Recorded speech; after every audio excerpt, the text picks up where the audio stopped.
अशांत मध्यप्राच्य बजार रे युद्ध भूकंप इस्राएल उपरे ईरान रो मिसाइल माड़ पर एबे मध्यप्राच्य रे अशांत परिवेश आगक घमाघोट युद्ध आशंका रही।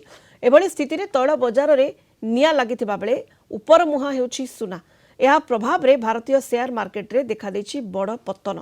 गतकाली गोटे दिन में 10 लाख कोटी टंका हराइछंती निवेशक। अदानी समेत 14टी लिस्टेड भारतीय कंपनी अछंती जो मनकर इस्राएल रे उपस्थित अछंती। सेमानक भितरु अधिकांश कंपनी गुड़िक उपर प्रभाव सीमित रही पारे, किंतु अनिश्चितता मध्य कंपनी गुड़िकर शेयर मूल्य ह्रास देखा मिलूँ। एपटे युद्ध तेजिले मध्यप्राच्य तैल जोगाण प्रभावित होबार आशंका रही। ईरान विश्वर सर्वबृहत तैल उत्पादनकारी। ईरान रो तैल इनस्टलेशन गुड़िक उपर जदि इस्राएल हमला करे तेरे विश्व तैल बजार में बड़ धरणर असंतुलन देखा मिलपारे। महंगा हेब पेट्रोल और डीजेल पार्बण को फिका कर युद्ध। रेकर्ड स्तर में पहुंची सुना दर। 24 क्यारेट सुना मूल्य 78,000 पार करिछि।